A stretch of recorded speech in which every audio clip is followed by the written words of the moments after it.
Cookery is not chemistry, it is an art. It relies on instinct and taste rather than exact measurements. These are the words of Marcel Bullerstein. The best dishes often rely on a few core ingredients and a lot of instinct.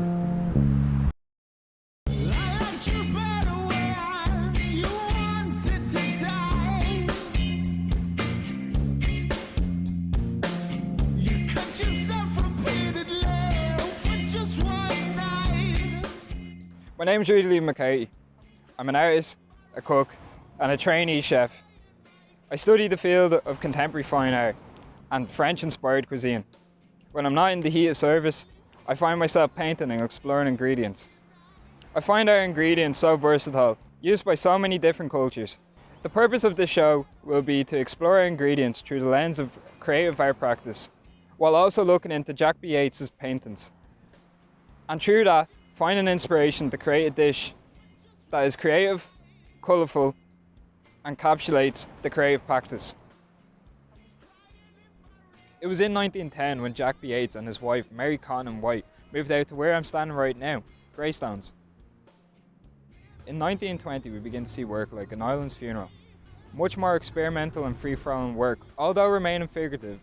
By 1940s, his work really matured and became very experimental and fell under the branch of Expressionist, led by artists like Edvard Munch, Wally Kandinsky and Egon Schiele. The tomato finds purpose in this dish because of Yeats's painting Power Station. Painted in 1930, Yeats uses subtle red to depict the chimneys right behind me, which was once one chimney at the time, known as Pigeon House, with a long red structure, giving us an impression on what it is. Yeats's subtle use of red in this painting is a prime example of how he can allude to structures in an impressionistic way. I want to encapsulate this in my dish, to take inspiration from it, and to find different ways to use red where it doesn't overpower the main piece.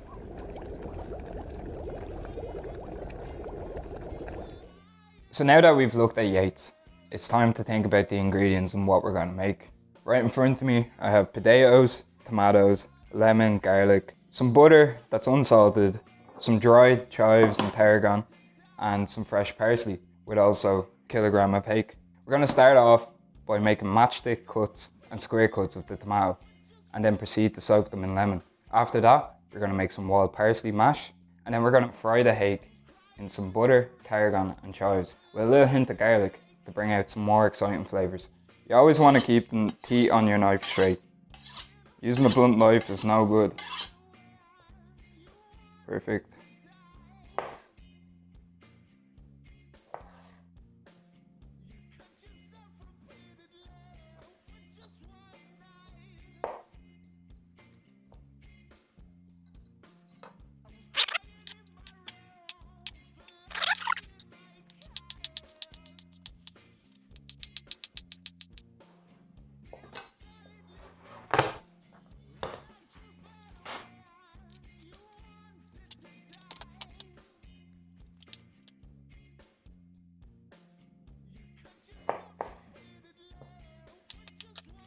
So before we do anything else, first I'm going to put on my potatoes. I've had them soaking in water and they're prepared already. I'm going to hard boil them because we're going to make a mash out of them.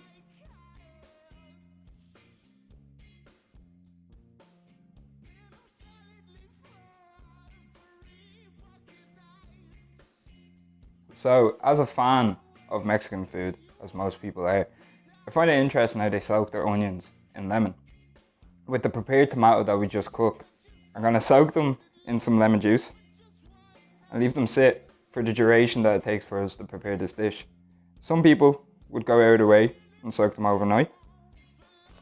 We'll just give it an old wrap of cling film and throw it into the fridge until we need it. So the potatoes are boiling away.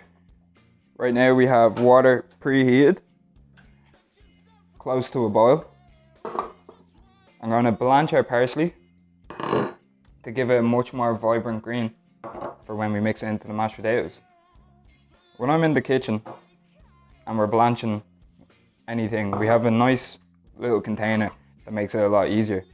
But for the purpose of home cooking, we're just going to use a sieve-like spatula and let them soak for a quick minute and take them out and stir them into a bowl. Blanching is very easy, but when doing at home, if you don't have the right devices, it's easier just to do it by small bit and small bit. Look at the difference in green. The difference in that green. We said at the start of this that, you know, cookery isn't a chemistry. It kind of is, but at the same time, it isn't. It's a lot of instinct. Do I know what I'm doing? Could I tell you the science behind it? No. Do I like what I'm doing? And do I like the effect that it gives to a dish? Yeah. And that's the main thing. Like when you're cooking, you know, you're not putting on a lab coat. You're putting on an apron, or you're not even putting on an apron, and you're making something tasty that looks nice. And that's all that matters at the end of the day. Now that we have that done, we're gonna make the puree for the mashed potatoes. Puree is very simple. It's your blanched parsley and some cold water. You just blitz it in the blender, add a little bit of salt. Bob's your uncle, Nancy is your aunt. You can see there why we blanch it. What was once a kind of dull green has now become very vibrant. Give it a nice effect when we puree it and mix it into the mashed potatoes. A really nice green. Similar to Yates's work too, in a sense. A real painterly green. So we throw our parsley in.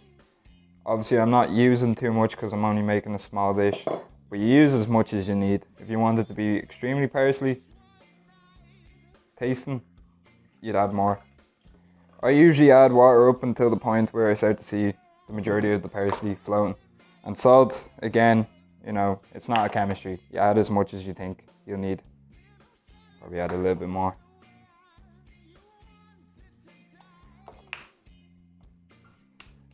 Now, we just let it blend.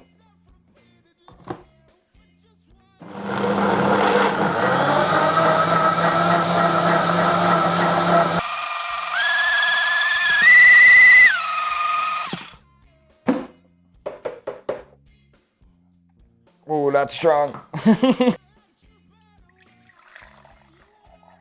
Look at that. Beautiful.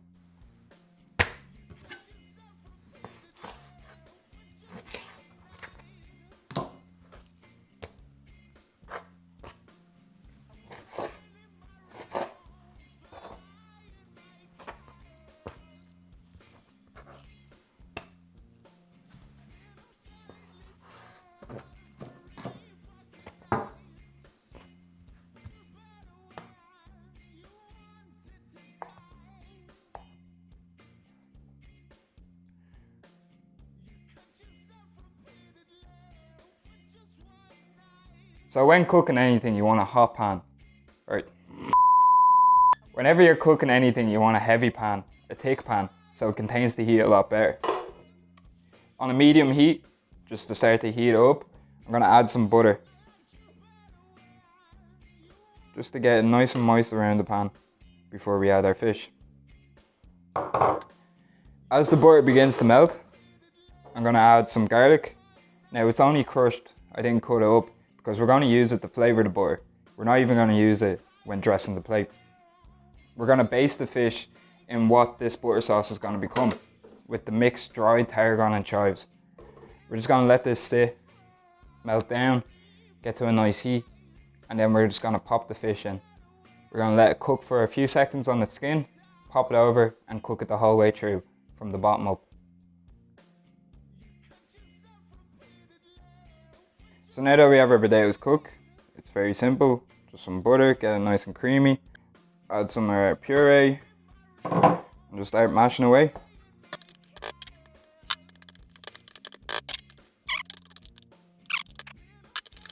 So now that we have the potatoes done, it's very simple. Taste them. See if they're up to your satisfaction. Add a little bit of salt, a little bit of pepper, whatever you feel you need. That's the main thing. I'm gonna let these potatoes sit for a bit. I like to make my potatoes very velvety. Lots of butter, sometimes milk. As I've been working in the kitchen, I've learned the more butter, the better. It's the first thing and the last thing to go in the sauce, and it's always the best thing of the dish. So now it's just frying the egg. So our butter is melted down. Our garlic is sweating about. They're dancing around in the pan. I'm gonna add our tarragon and chives, just to get them mixed around before I add the fish. And then just our fillet of hake. Just leave that, turn up the heat a little bit more, and let that cook for a bit.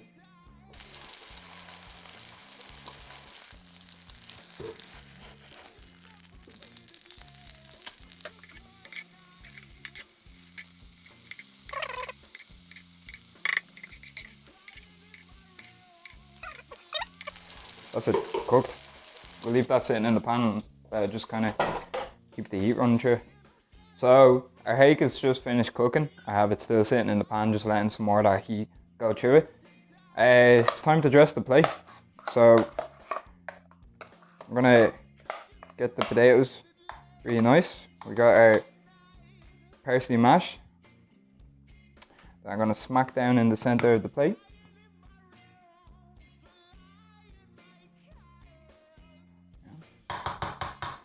Kind of flatten out. This is the base, almost like the base of Yeats's paintings. I'm just gonna give it a nice little design as I flatten out, just to give some texture to the dish. The great thing about cooking is it really brings out the perfectionist in you, you know. When I'm painting, I'm a lot more freer about things not being on center, but when it comes to a good dish, everything needs to look perfect. The plate that I'm using is a plate that I made from a bog tree.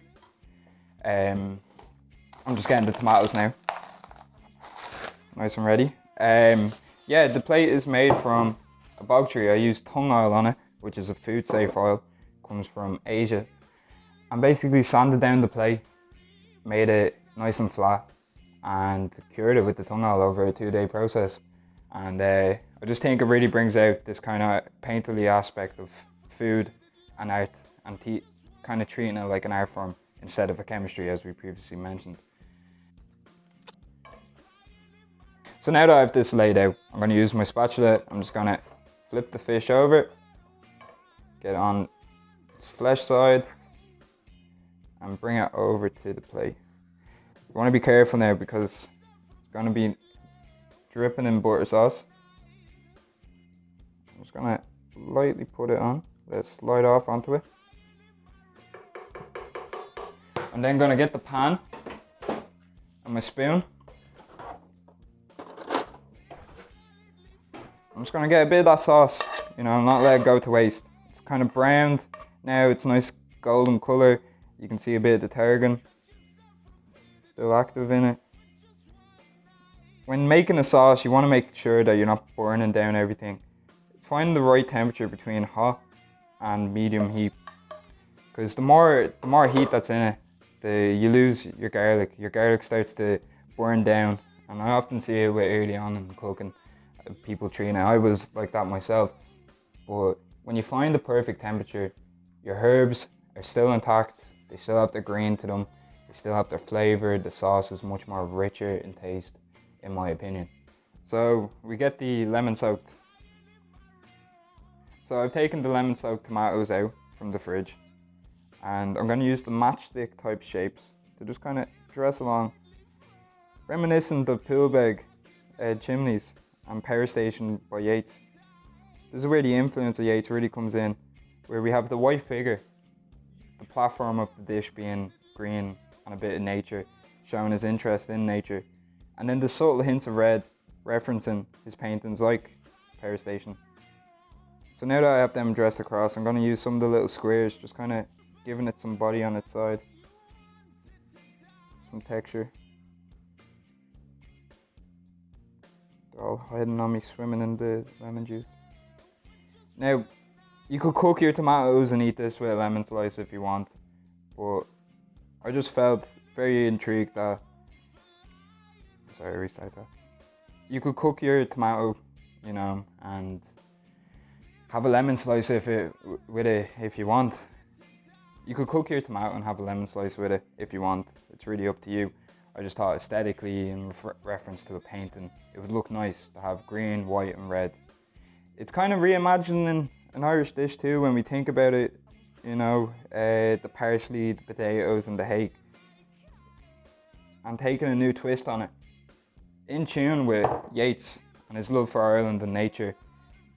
I hope this dish is kind of representing Ireland as a cuisine, to show our interest in aspects of food, that we're not just coddle or fish and chips. We're more than that. We have exciting dishes. And if you do make this at home and you do try it, I hope you do soak your tomatoes in lemon and see how they react with the parsley mash and the tarragon based fish, and see how they kind of pair together and dance together in your taste buds. Right, so that's a wrap. Just remember, when you're cooking, add as much as you like. It's not a chemistry, it's an art form. I'd like to consider this my art. You know, my paintings are a pastime, they're an escape, they're an excuse to be by myself. But my cooking, I like to consider that my art, my creative process. I'd like to ask the cameraman Ian to come back and have a bit with me, because it's the two of us in this. Two of us have gone out of our way to do this. And yeah, just make sure you get a bit of that tomato. A bit. You don't like tomato? Oh man, you still have to eat tomato. It doesn't even taste like tomato, it tastes like lemon. Oh. Yeah, it's good. That's very good. Thank you, thank you.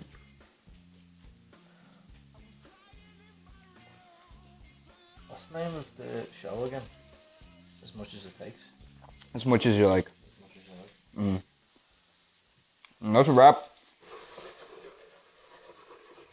Did you say that at the end? Yeah. Remember? Yeah. That's very good. Thank you, thank you. It does just taste like lemon, that's weird. Yeah.